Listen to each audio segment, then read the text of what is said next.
¿Cómo están? Nos encontramos en una nueva entrevista en CNN para hablar de los compromisos que tienen que adquirir las distintas empresas y las distintas compañías en torno a nuestro planeta. Sabemos que hay una urgencia climática, pero también sabemos que necesitamos recursos que vienen justamente de ella. Es un honor para nosotros poder tener esta conversación, que está de paso además por nuestro país, con Antonia Wanner, ella es Chief Sustainability Officer de Nestlé Global. It's a pleasure for me to talk to you. Thank you for being with us here. So why are you here? Why are you here in Chile these days? Because it's a very important conference now. No? Right, there is a dairy conference, International Dairy Conference by IDF, and dairy is for us the number one ingredient. So yeah, it's always important to connect with the other ones, to all the ones that are important. Do you have enough dairy in your future? So, yeah, we need food, we need dairy, and yes, we need to have this kind of conversation. So you are talking now in display about in a regenerative agriculture. Why? yes, maybe I can start with what is regenerative agriculture. It is, it is a sum of agricultural practices which mean to leave the soil unswitched as much as possible and covered as much as possible. So basically, work with nature instead of against it. Now, practically, what does it mean? In the past or still today, mostly we till the soil. So then we disturb the soil. The CO2 comes out of it, the microorganisms, they cannot live, and often the soil becomes very fine. Now, with regenerative agriculture, we don't need the tilling, we keep the soil covered, we have a cover crop so that it's green throughout the year. And that actually helps the microorganisms to stay in the soils. And with that, the soil is also more loose and it can retain water much better. And then the plants are much better plant to grow. So in that way, what kind of compromise do you assume in states? Yeah, is at the beginning, it's a bit of period of experimenting for the farmer. That's what we call the just transition period, where farmers need to see, okay, which part of the farm, where do I need to till still a bit because it's maybe very, very damp, very humid, or where can I stop the humidity? So there's a bit of experimenting, which can have an impact on the yield. But this is the first year, eventually it's a maximum the second, but then things start working out by step. But this period of transition, that is one where we need to stay hand in hand with the farmer, keep going, so that the return comes our feet. So from your point of view, why is investing in regenerative agriculture not just a priority for Nestlé, so for all the companies working vegetable? Yeah, because we all need food, and when we always say to eat food. And what is actually happening, what we observe now, is that in many parts of the world, we have much more extreme weather events than what we had in the past. So we have longer periods of drought, longer periods of start rain, and that is very helpful for the yields. We have a lot of soil erosion in many parts. And when we apply regenerative agricultural practices, all that stops. The farming is much more resilient against the weather events, so we still have the stable yields despite them. And we see this crops like here, like corn or soy or wheat.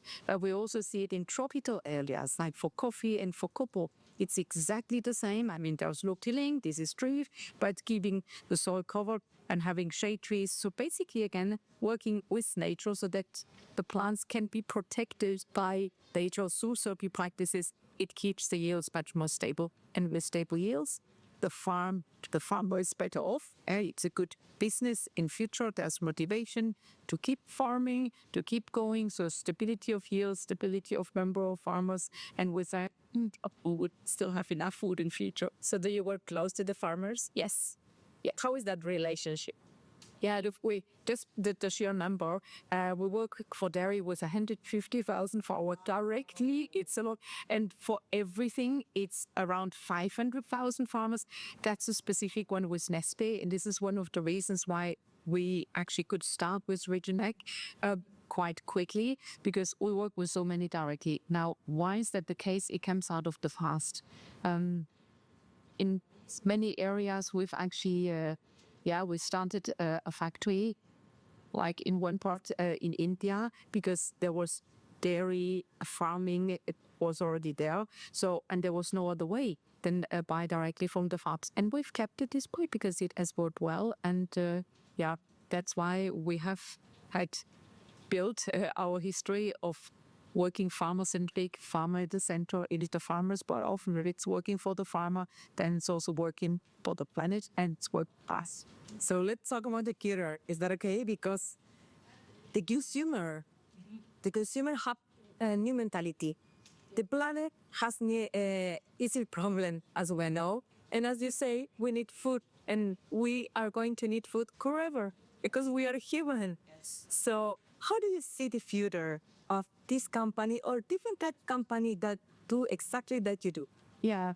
So for the consumers, what we've seen, consumers need also to understand what is in it for them, for themselves and their families, for the future of their children, if they have some. So if we need really to connect what they do here or what the farmers are doing, what's happening there, with what does really matter for the consumer. And what we do see, and we see it very nicely in coffee, and I was just at an espresso shop where here we have great examples. Work with the farmer, gives high quality coffee, and this coffee is there, it's landing in your cup at the end. And that kind of connection, good work on the ground, brings a good product. That's something that resonates with people, and I think this is what they need to promote. And the benefit for the planet comes kind of as a co-benefit, because what's good at farm level, what makes a farm more resilient, is also better for the planet, because it also means using less resources, being more resource efficient. So we have a triple win. Triple win, yeah, not a win. So in that way, what is the role does Nestlé want to play in this important job? Yeah, so we want to do business in a way that's good for people, for the planet, and for us as well. And we want to prove that this can be done. And we're not on a mission here. It's more, for us, it's a normal way, I would say, because without things growing in the right quality and the right amount, somewhere, we cannot eat this as a company. So it's actually part of our way of doing business, taking care that the agricultural products are existing in the right quality, and then we bring them in that quality to the consumers. That's our job. So in that way, is the regenerative agriculture the path? Yes, precisely. That's well said. Exactly.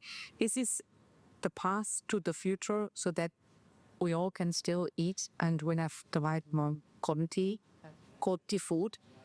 And of course, we as a business can beat the best out of these wonderful ingredients. Yeah. You're going to be kind of a leader of the market with this kind of situation. What do you think about that? Yeah, I mean, we're such a large company, and we have the privilege to work with all these farmers directly. And that's why it was, I would say, a natural evolution of being the leader. It happened. But now we're very, we also think we have a responsibility to pass on the best practices, to share them. So it's not just the farmers working with us, but any farmer, everybody should benefit. So looking ahead, what do you see as the next key milestone for Nestlé in scaling up regenerative agriculture? Yeah, now it's about, us alone, despite all these thousands of farmers we work with. But what does not work is when we go to a farm and say, this is regenerative agricultural practices, so please you do 1, 2, 3, 4, 5. And then comes maybe the next company to whom the farmer is selling the square and says, so what Nestlé says, it's quite okay, but maybe I want it slightly different. This is not working. So our goal here, and in order to scale it up, we need to ensure that there's one standard, one definition, one set of best practices behind the regenerative agricultural practices, so that it's not confusing for the farmers, the same message, and everybody is working in the same direction, because if we work with one standard altogether, then it's going to work for everybody. So it's a big challenge because it's a big number of farmers and you have to send the same message to all of them. How do you do that? Yeah, this is one of the reasons why I'm here, because association like IDF are, of course, instrument. So there we need somebody in the middle who is connected end to end and who has also the necessary expertise, including universities who can help actually putting this standard together. We will want this to be a Nestlé standard. It needs to be an industry or farm standard. And that's why we need the associations to put this in place. And then basically we need to work in line. That's My last question is, what is your main message? You are here because you are facing the World Dairy Summit, so it's important on for us. Yeah, so what is your main message? Yeah, that we must focus now on making dairy farms fit for the future. That's the message, which means they need to be resilient, they need to withstand all the extreme weather events on the feed side, but they also need to have a good business model for the farm. This is then quite some work on the farm, use the resources efficiently. And it also means that you're doing farming in a way that's actually in a way that's efficient with the planetary resources, then that we don't overuse them. So good for the farm, good for the planet, and good for the people who are taking the products. So do you see the future with hope? Absolutely, yes. And so we are going to have food, quality food. Yes. That is the That's the main message. Also in future, quality food in the right quantity. It was a pleasure for me to meet you and to talk to you. Thank you very much. Thank you. Y esos son los compromisos que deben asumir las distintas compañías y las distintas empresas. Hoy hablamos de la agricultura regenerativa como una forma de este triple impacto, que sea bueno para el consumidor, bueno para el planeta y por supuesto también para el crecimiento de este tipo de negocios que permiten finalmente que nosotros podamos tener alimentación. Gracias por acompañarnos una vez más en una entrevista de CNN.